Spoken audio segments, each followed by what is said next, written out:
A história do boxe, do MMA, das lutas no geral, sempre tem aquele cara que parece que nasceu no período errado. Aquele lutador que já teve sua chance de ser campeão diversas vezes, mas sempre tem aquele cara que tá 1% na frente. Ou pelo menos 1% na frente. O Colby Covington teve o Kamaru Usman, o Gustafsson teve o John Jones, o Poirier teve muita gente, e parece que o Diego Lopes entra nessa lista porque ele nasceu na mesma época em que o Alexander Volkanovski, ou pelo menos no fim dela. Nesse sábado, ele teve mais uma chance de se tornar campeão mundial contra o mesmo cara que tirou a chance dele ser campeão na primeira luta e infelizmente o resultado se repetiu. Alexander Volkanovski, lutando em casa, defendeu seu cinturão pela primeira vez no segundo reinado e fortaleceu o argumento de que talvez ele seja o maior peso-pena da história. Embora, considerando os feitos do WEC, eu ainda dei esse troféu para o Aldo. Mas o que a gente viu nesse sábado? E o que é que mudou desde a primeira luta? Houveram mudanças táticas por parte do Diego Lopes, que estava mais ligado na movimentação do Volkanovski e adotou uma postura mais técnica. Se na primeira luta a gente viu uma guerra, um combate bem mais franco, bem mais violento, dessa vez a gente viu um duelo mais tático, principalmente por parte do Diego Lopes, enquanto o Volka manteve basicamente a mesma postura, de trabalhar com o livro de regras debaixo do braço e dar um verdadeiro show de talento técnico e inteligência dentro da luta. Infelizmente para nós brasileiros foi mais um caso onde venceu o melhor lutador, e eu falei isso na análise antes da luta. Por mais que eu tivesse um feeling que o Diego Lopes poderia vencer, eu deixei claro que o Volkanovski já provou na primeira luta que ele é o melhor lutador, e que o grande trunfo do Diego Lopes era a capacidade de decidir a luta com um golpe tirado da cartola, que infelizmente dessa vez não apareceu. A gente viu uma postura mais madura do Diego, só que infelizmente o Volkanovski sempre estava um passo à frente,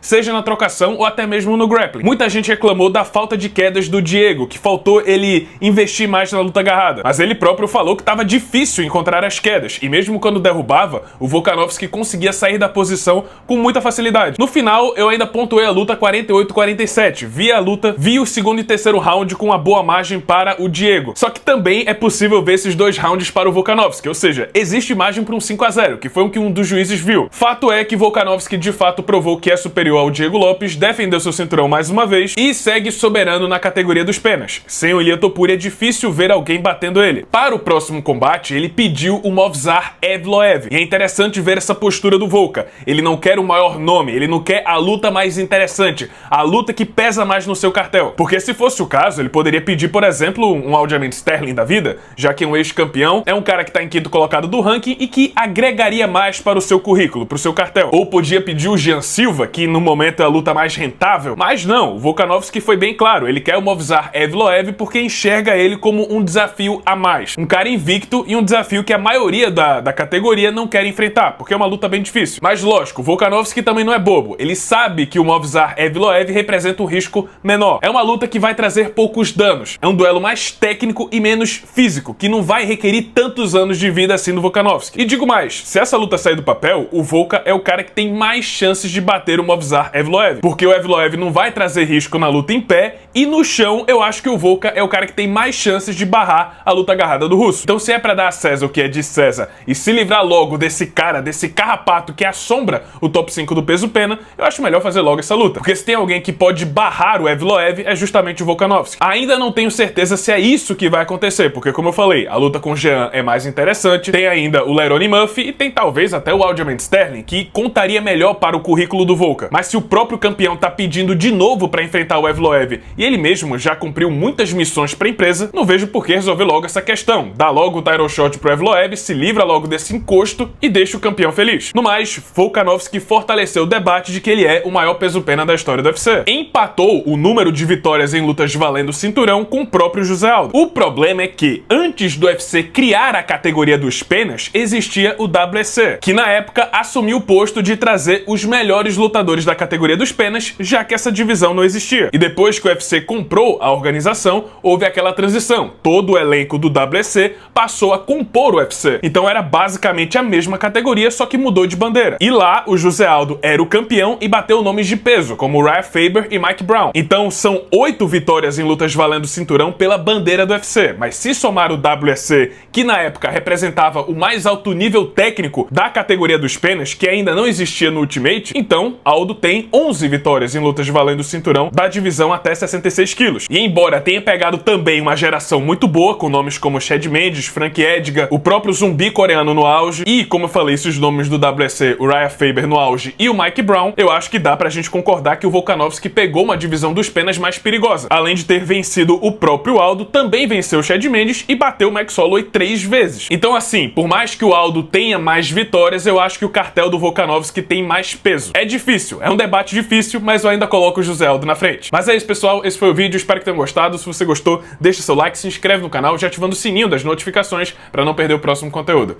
E é isso, muito obrigado por terem assistido e até a próxima.